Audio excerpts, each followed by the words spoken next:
Welcome to another episode of the Japa, the Travel Education, where we keep you informed how to migrate abroad. In this episode, you will listen to some international students share their experiences on studying and working around the digital space. As always, remember that sharing is caring. Everybody, thanks for tuning in to today's live discussion around topics related to studying, working, and living abroad. Today we will be talking about digital health technology, how you can study and work abroad. It says all you need to know. Of course, we don't know everything. We will try as much as we can to share the things that we know that we have also experienced. And we hope you find one or two values from this. I make this, live Twitter space thing twice per week on Wednesdays and Saturdays. It keeps changing, now and then. And the goal is to see how much I can connect people abroad to those people back home. More importantly, that we share our experience with all those that may be interested and see how best this can help them. Digital health, it's something that's coming up. In advanced countries, it's already well established, and many international students coming from different countries in Africa, Nigeria also, they're studying digital health abroad. And the question we always ask ourselves is, how can this study program help us, back home? What can we do with the study program? For some people, it might be a question of, okay, what are the requirements, to study digital health related study program, and what are the career opportunities later for you in the future? So these are some of the things that we will be talking about this evening. Hi, Williams. So Williams is also here. I'm not sure if he's in a location that he can talk. But if you are in a location where you can talk, Williams, I will just invite you to speak. If you can speak. If not, that's all right. I have here also this evening with me Elvis Ofo. And Elvis will be sharing his experience, in digital health technology or digital health management with us. So both studying and also working in that area. So I'm going to invite Elvis now as a co-host so we can start talking. Elvis, let me know when you get the invite. So essentially for me today, this evening, what I'm very much interested in is, one, what are the requirements to study digital health? What are the prerequisites for this study program? First, and then, okay, so William says he's in the train, so he can't talk. That's all right, Williams. Hi, Elvis, can you hear me?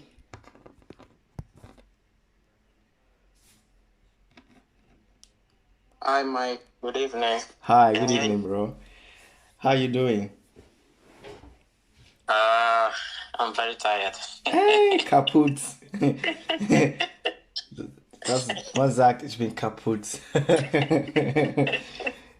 Kaput, that word was like one of the first words I learned in Germany. Kaput sounded like catapult. It's so funny. They use kaput for like literally many things. Pass auf, du machst das kaputt. Ich bin kaputt. Was machst du denn? Willst du das kaputt machen? Everything is just kaputt, kaputt, kaputt, kaputt, kaputt. Yeah, man. I was also, I finished work a bit late this evening and I had to like rush to have dinner.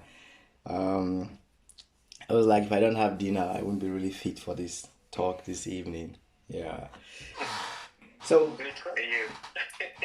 pardon? I said good for you. Good for you. I just came back not so long ago, so Okay. just said I should just jump in before if I settle down, that would the next thing will be sleeping.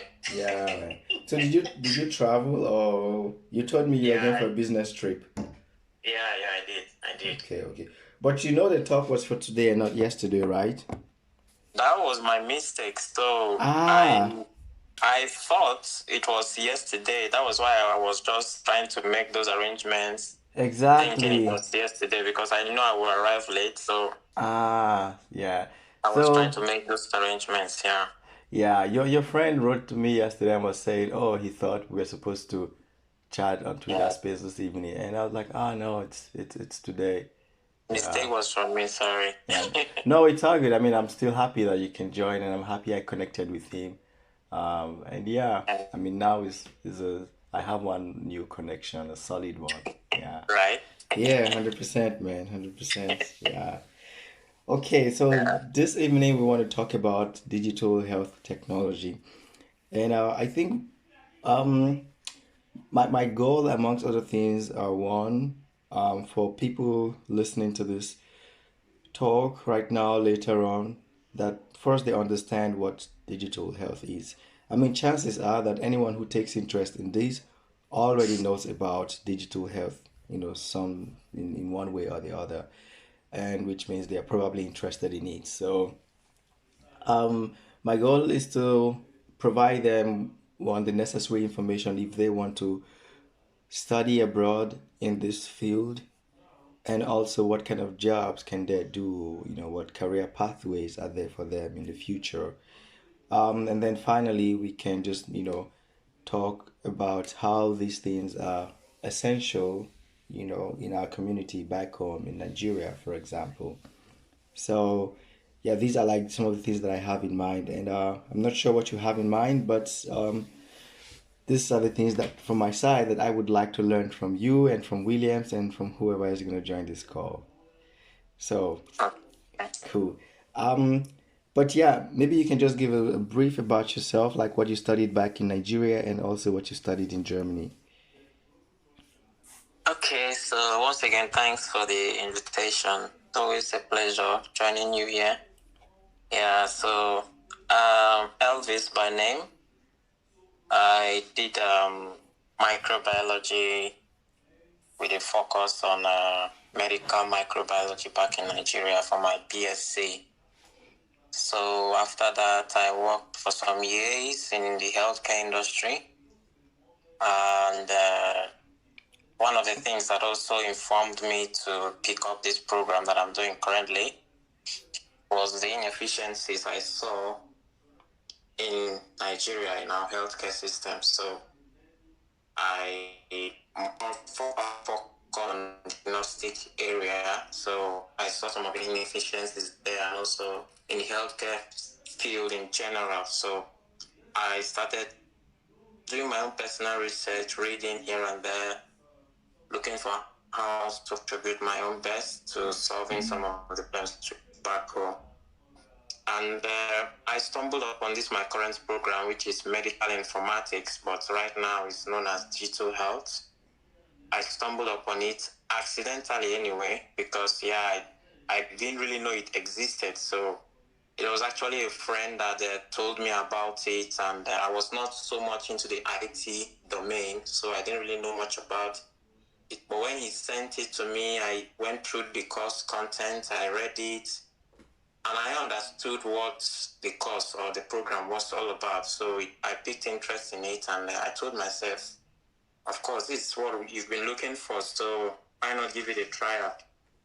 And then since then, I've never looked back, and it's been good so far, and I like how it's evolving and how things are going. So currently, I'm about finishing the program, and while I'm doing the program, I've also been working as a student, tech student, and some internships as well. So hopefully, by the time I'm done, I will get a full-time position. So Cool. that's just really about me. Yeah, that's just it. Yeah. You know, the interesting thing that you mentioned, and I want to believe this is also the experience of many of us who studied abroad or who are studying abroad. Usually it's like you know what you've studied back home, and you know what you want to study again, but you don't really know the name of the course. You just have the idea in your head. I want to do something like this, with a mixture of this and that. I give you, my own personal experience. I studied biochemistry back at the University of Ilorin in Nigeria. And then after my studies, um, I still, because my biochemistry back then was focused a lot more on the medical area, the medical aspect. So I wanted to keep a touch of medicine, but also the industry. I wanted something that cuts across medicine, research, and the industry. I wasn't sure of what I was going to do in the future, but at least I had an idea of the kind of environment that I wanted to be. So I started looking for courses, randomly and thinking about what keywords to use. And then I stumbled on infection biology. And then I read the scope of the course and I was like, this is it.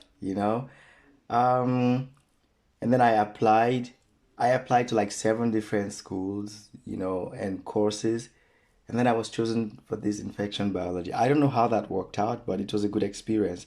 I'm just saying this to relate to your point of, how you're not sure about what's the name of what you wanted to study until someone shared it with you. I think that this happens to a lot of us who study abroad because we have an idea of what we want to study, right? But it's like you're not sure how it's called on the other part of the world. Yeah.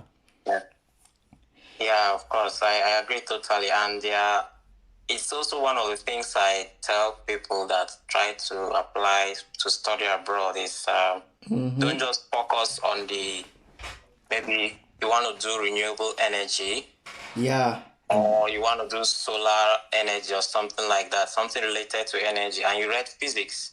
So maybe your mindset would be like, let me be looking for physics programs. So, You know? but it's always good that once you open that program that you have the interest in studying, as you're looking for it in whatsoever website you're looking for, you try to check the course content. Exactly, the scope of the course. Yeah. Yeah, totally. Yeah. So once you check the course content, it will give you an idea, a deeper insight of what the course is offering. If it actually meets your expectations, and then you go for it. And while doing that as well, you will also have the opportunity to discover different names that course is being called. It might be called, Exactly. Yeah. might be called here, whatsoever name here in Germany, in the UK is called something else, in US it's called something else, in Australia. So Yeah. yeah, so that's it. Yeah, you just never know how it's called, but then when you take the time to read the scope or the content of the course, it opens your eyes to exactly what you're looking for. And I think in most cases, like study programs abroad or international study programs, they also tell you about the career path in the future, like where can you work in the future when you study this program, the kind of industries, the kind of, I don't know, maybe government opportunities and stuff. So you also see this thing. I guess the point here is try to explore, if you studied physics or chemistry, what you have to study at the next level does not, must not have the name physics and biochemistry in it. So it's like Elvis from microbiology now to digital health. So me from biochemistry to infection biology, and so on and so forth. Many people with all their different experiences. Yeah. So moving forward, Elvis, so tell us what is digital health? For someone who's listening to this right now, what should they understand about digital health? Okay, so just to mention, I have one of my colleagues here. His name is Basil. Ah, okay, So cool. yeah, so maybe you can make him a co-host, and Yeah, definitely. I remember I told you about him. So maybe along the line he might have some one or two contributions to make. Yeah. Yeah, I just made Basil a co-host now. Yeah. So for me, I would just say it as basic as it is to any layman. Please. Um, Digital health is just like an umbrella term, like a marriage between healthcare and information and communication technology. So in Nigeria back then, using it as an example, we saw the most familiar word then was fintech, and we saw how IT transformed the financial sector in Nigeria. So That's right. and in some other African countries as well, where you can comfortably from your home and and do transactions within some seconds, and you are done with that. So in the most basic form, that's digital health. So marriage between information communication technology and healthcare. And if you want to go deeper and more insights about it, it involves different areas. So we talk about the core IT guys, that's medical informatics in itself, that involves different forms of programming, different forms of health information systems, different forms of e-health technologies, tools, augmented reality, artificial intelligence, smart homes. So all these are tools, information communication technology tools that are being used to provide health care both to patients and also to help clinicians or diagnosticians to be able to streamline or improve the efficiency of healthcare provision. So digital health is just like an umbrella term, the largest form of it, or the term that can be used to describe all these information technology tools that are being used to improve healthcare, be it population-wise or individual-wise. So we're talking about from staying at your house and being able to use communication technologies to manage your health that prevents you from going to the hospital. We're also talking about how governments can use these tools to be able to monitor the healthcare situation of the country. We're also talking about how hospitals or healthcare institutions can use these tools to be able to provide healthcare or make their healthcare provision seamless and more efficient. So it's quite a broad term, but like I said, in the most simplest form, the marriage between healthcare and IT. Okay. So right on that, could you just say, I think for someone who's listening that they're able to relate to it, I mean, even though they get the idea, what would you say is the most common, or what are the most common use cases of digital health technology? Something relatable that one can imagine. I think, for example, like in Germany, the health insurance, the TK. There's so many health insurance in Germany. I use TK, for example. Whenever I go to see a doctor, most times, if this is my first time of going to that praxis, so the hospital, clinic, or whatever, they'll always ask me, "Hey, let's see your health insurance card." I give them my card, they put it into this device, and then it reads all my information. When I travel from one city to another, it's like I carry my medical record in my health insurance card. So this is one example of digital health. Is this correct? Yes, perfect. Okay. Could you give us maybe some... Hi, Basil. Can you hear me? I think he's having some difficulties Okay. accessing Yeah. the microphone. Maybe you saw that out. All right. Just feel free to unmute yourself once you saw that out and say hello. So please give maybe some other common use cases of digital health technology. Okay, perfect. That would be a nice way to make it easier to understand. So you just give an example, yeah? So the one that is easily relatable to some of our brothers in Nigeria or in Africa is, or anywhere in the world, is your watch, the Apple Watch that we wear, that most people wear. I don't know if some of us wear it here. So this is like, you use it to monitor your health, your heart rate. You use it to monitor your different types. There are some that are used to monitor blood glucose. So there are also implants that people put into their body or arms that monitor certain parameters in their system. All those are digital tools. So these tools record, in some way it has been programmed to sense certain vibrations or information from the body. So based on how it was programmed, and then sends this information via the web or via the cloud to your doctor that manages your health. So this is like, you are able to know your health condition. And if there's any problem, it gives you like a notification that, oh, your blood pressure is getting high. You need to do so and so things to be able to control it. That's an example. We also have examples like in all this, in care homes where you have elderly being taken care of. They have some certain applications to installed in their body or implants in their body that sends information about their health parameters to their doctors. So you don't necessarily need to sit at home to watch over your grandfather or your grandmother. These implants are already there, or maybe their watches, they are wearing them. They send information to you and to the phone wherever you are. So once you get these notifications, you're able to monitor their health condition back at home. That's an example. Another example also is telemedicine, for example. So COVID-19 helped us to be able to see the advantages of all these communication technologies that I'm talking about. You're able to sit at the comfort of your home and make a video call with your doctor wherever he is.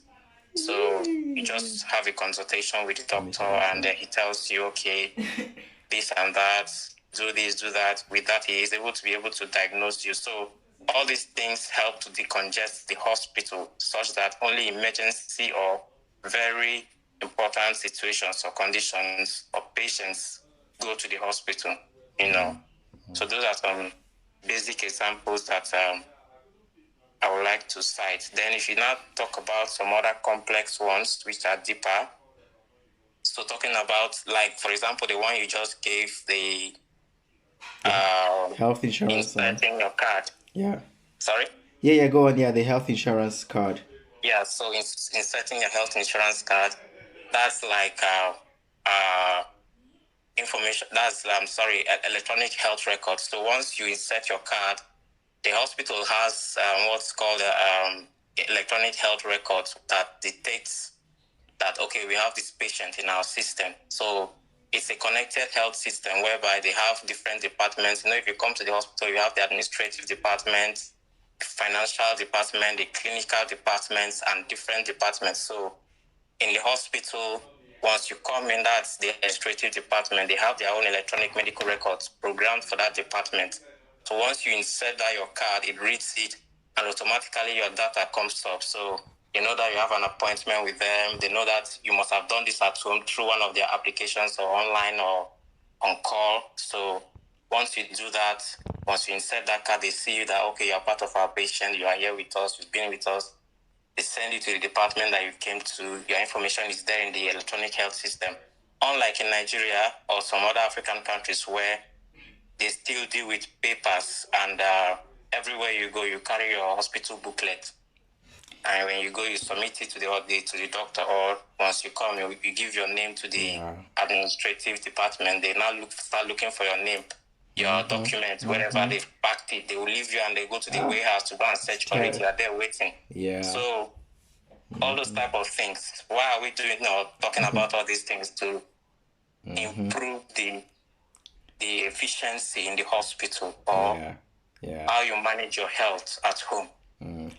Okay, I mean, now that you mentioned the example in Nigeria, something just came to my mind. How expensive do you think it would be to implement, the simplest level of, healthcare management with some, like digitalizing, some process in healthcare management? How expensive do you think it would be? Let's imagine if we want to adopt something like that in Nigeria. What do you imagine? Do you think it would be so expensive that like it's not affordable, or what do you think? It won't be, it definitely won't be, okay, definitely some of them are expensive when you start talking about some of all these healthcare architectures that you need to install in the hospital. Initially, it's expensive, no doubt. Yeah. But the benefit it provides is more than the initial expenditure, because one of the goals of these digital tools is to improve access to healthcare, number one. Yeah. And also to reduce healthcare costs. Yeah, definitely. Yeah, I think they reduce the cost over time, and also the efficiency is really increased. Yes. And over time, cost is, really, really reduced. Initially, it's going to be like a heavy investment, but at the end of the day, you will cut down costs on so many other things. Yeah. Exactly. Okay. Maybe let's talk a bit about the study requirements. So for someone who wants to study um, digital health, informatic. There are so many names that it's referred to here in Germany, Uh-huh. for example.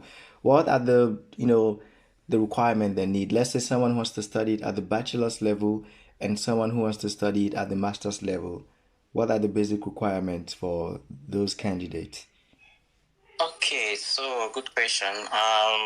So talking about the different names, you see health informatics, you see medical informatics, you see digital health, you see different names depending on the school or the country.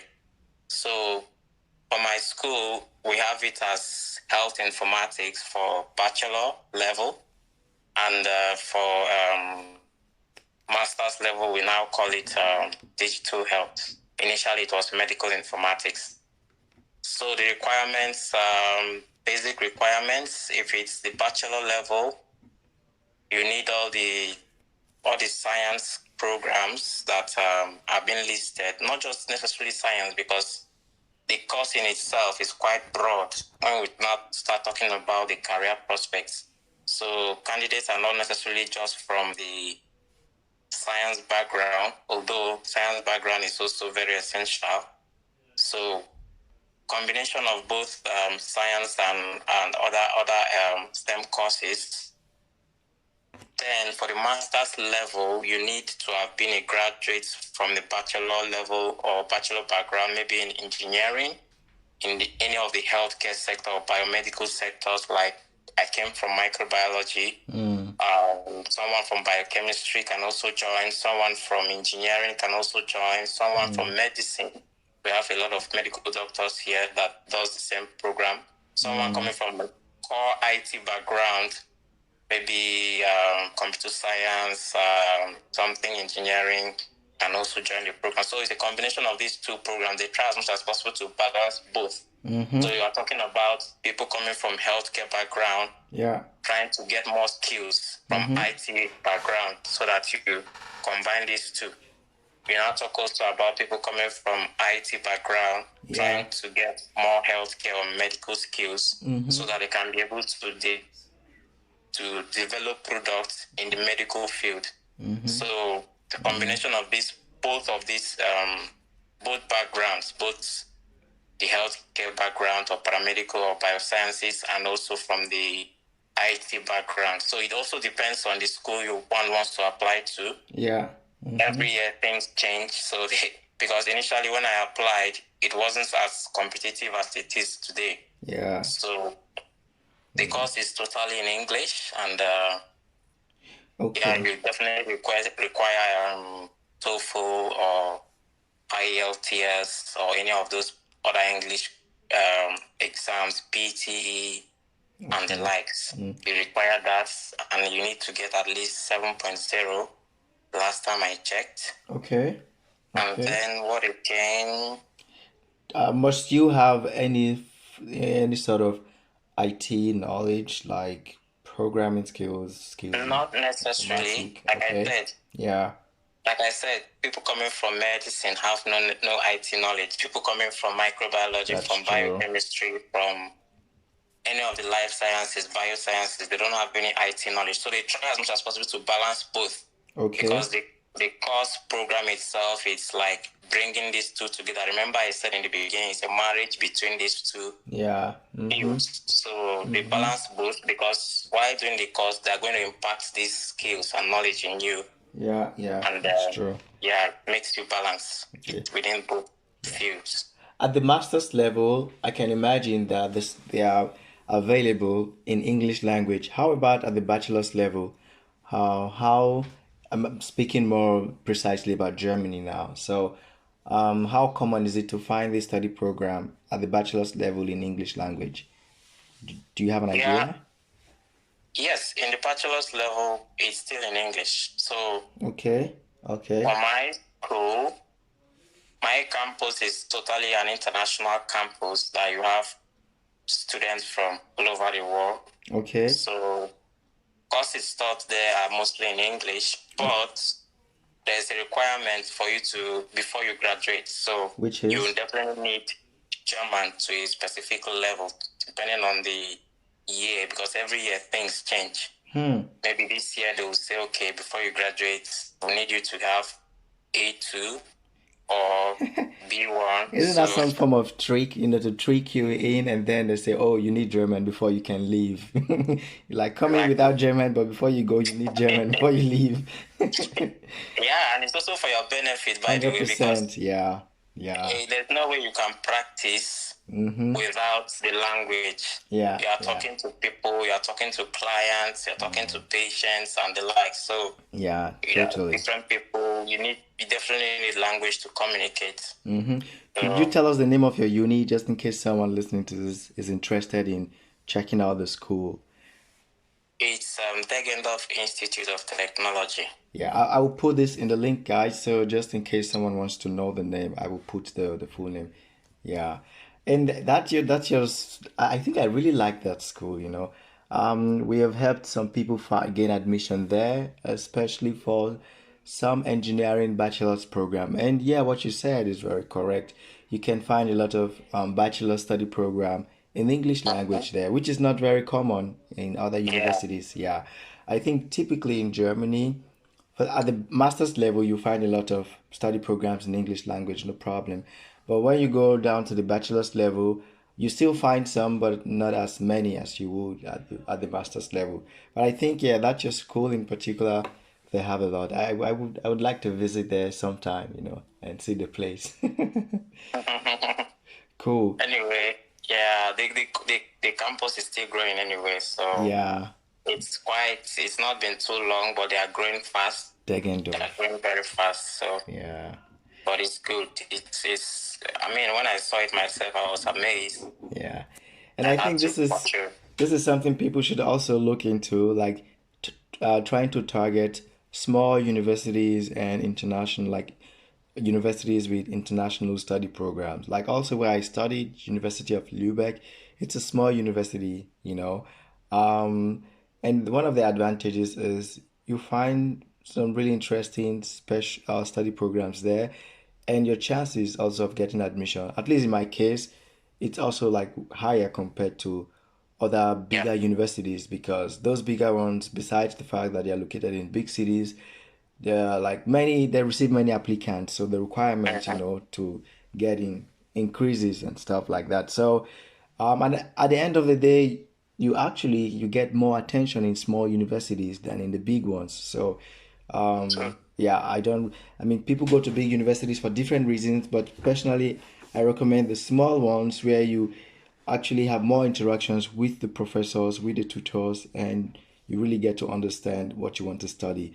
There are more chances for you to like find a student job or have an internship position within the university, and many other opportunities that you can also find there. Yeah. Yeah, I agree.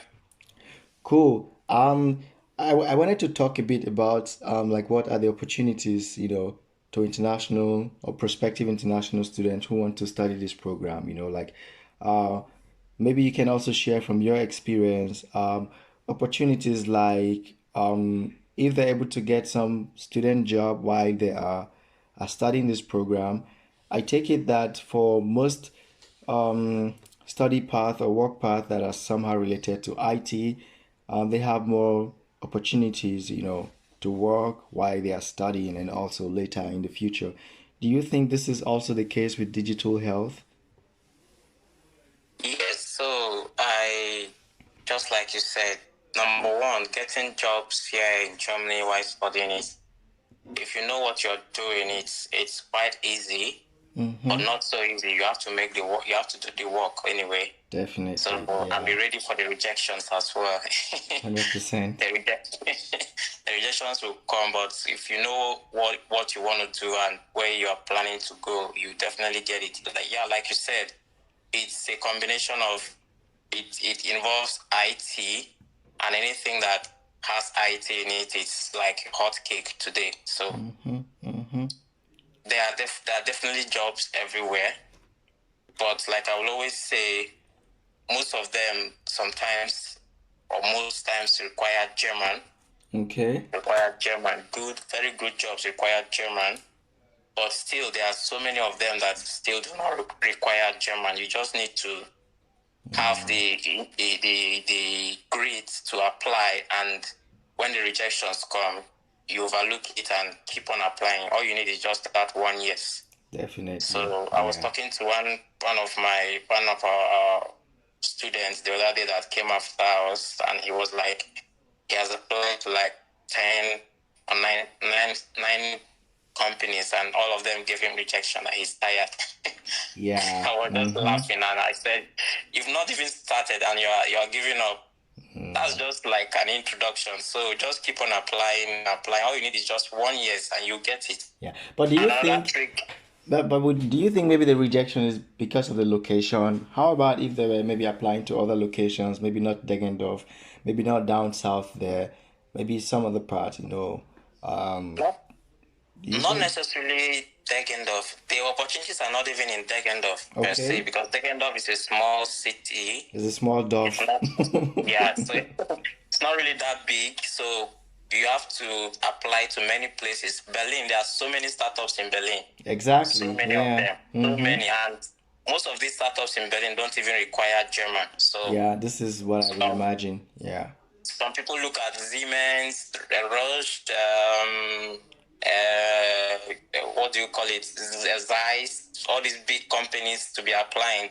Definitely, it's very highly competitive in these companies. But if you start looking at other small startups, incubations and the likes, you can easily get in from there. You just build your connections, build your network, and not just focus more on sending CVs. So while you send CVs, you also try to talk to people who are already in the industry. If they have any way they can link you up to any opportunity available. I take myself as an example. The first working student job I got was not really a connection. I Okay. just applied after so many rejections and the likes, and fortunately for me, even though I didn't have the complete skill, I was so bold that I was able to convince the And not confused. convince and confuse join together. You know, Nigerians, we can whine people so much.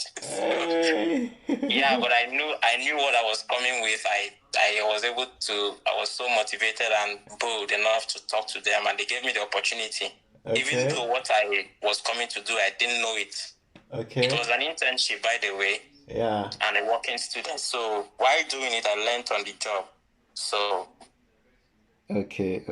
then the second and third ones were just like, some of them I reached out to people on LinkedIn. Some I reached out to senior colleagues that have been there before me.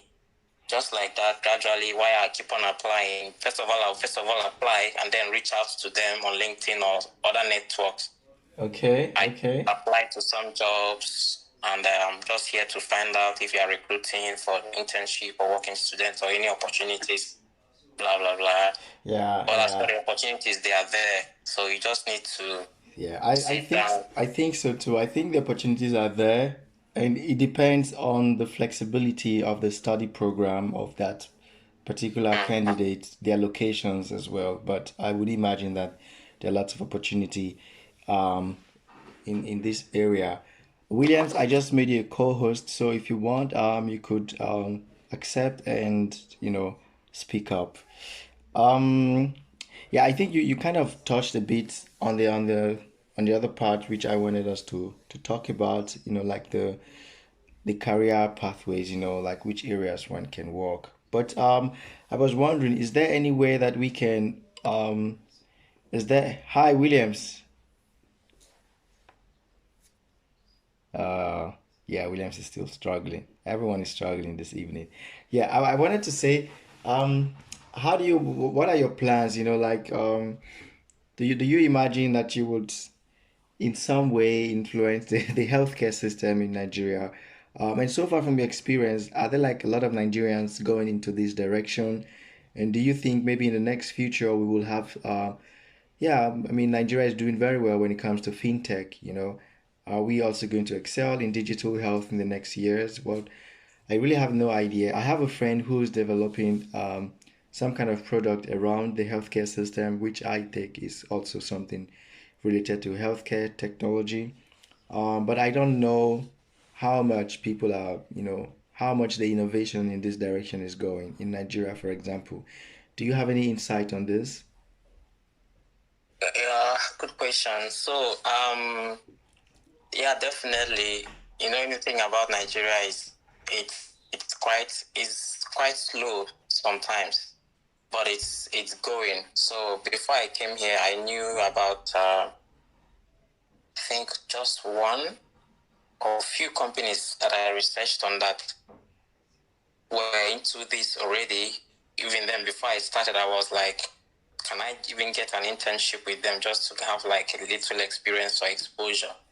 So I know of Mobi Health International, although it's from the UK, Okay. but the founder is in Nigeria and a Nigerian doctor, and she schooled in the UK and founded this company. Okay. And so far they've really been waxing strong. There are other ones that have been coming up. We have Helium Health. What kind of service do they offer? Like, So yeah, I mentioned telemedicine. aha, So okay. this one is specifically mostly telemedicine, where you can, from the comfort of your home, do consultations from your phone or from your laptop. Yeah. Book appointments online. Like for example, all these busy staff in the companies that usually are moving up and down or really don't have time to go to the hospital and wait. You can just book appointments online. They connect you to doctors all over the world. So you are not specifically Nigerian doctors. So you have Nigerian doctors, you have doctors in UK, Germany, US, Australia, and different parts of the world. Kenya, That sounds really solid. Uganda. So you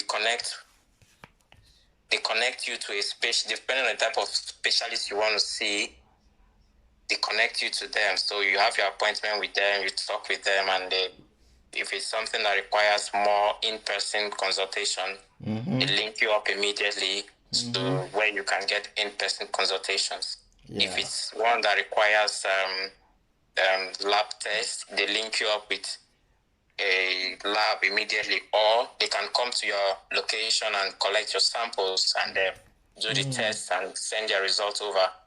If it's one that requires farms that just requires drug prescription, they can prescribe the drug to you, go and get it, or they send it to you directly to the comfort of your home. So Yeah. we have this, they are doing all this, and we also have others that are specifically focused on the electronic medical records or electronic health records, try to implement these loopholes in the hospital. Yeah. Yeah. So we have them. One of them just won seed funding of about, forgotten the amount, but it's a huge sum of amounts a few weeks ago.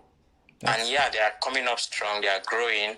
That's good. And yeah, all I know is within in the next 5 to 10 years, the situation should have improved. Yeah. Aside from that, we also have the most basic form of digital health, which is like all these mothers in remote areas that can't get vaccination for their children because of the fact that they forgot or they are busy. Okay. So we have some startups or some companies that are working with government and other institutions or NGOs to provide text message reminders to these mothers to take their children to vaccination centers. Sometimes they just remind them about certain drugs that they need to give to their children or certain information. There's so many things still going on, and it's growing up gradually. So I definitely believe that in the next few years, it's going to help most especially African communities in improving their healthcare system, especially the primary healthcare, because these people can't access healthcare for no good reason. Yeah. So with some of these tools, we can easily provide healthcare to them. And imagine someone having video consultation with an expert in the US. Yeah.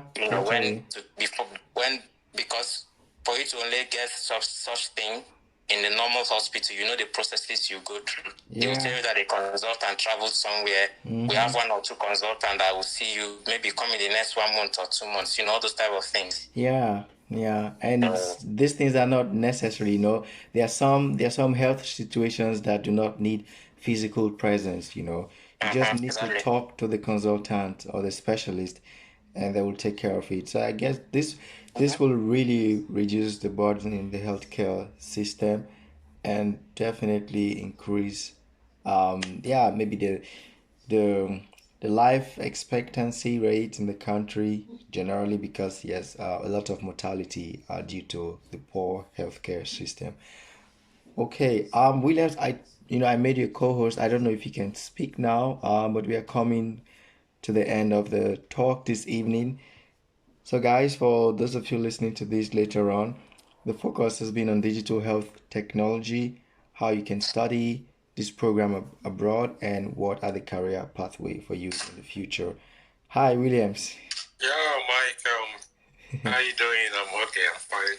Yeah, I'm doing Hello, okay. Kelvis. Yeah, thanks for for covering it for the topic for today. Yeah, I've just I covered was everything. saying, There's nothing yeah, for you yeah, to yeah, say. yeah. He has basically touched everything from the IT aspect, tech aspect to the business aspect of IT, because that's where I personally come in, because to have to look at there are 3 pillars of healthcare, which is accessibility, availability, and affordability.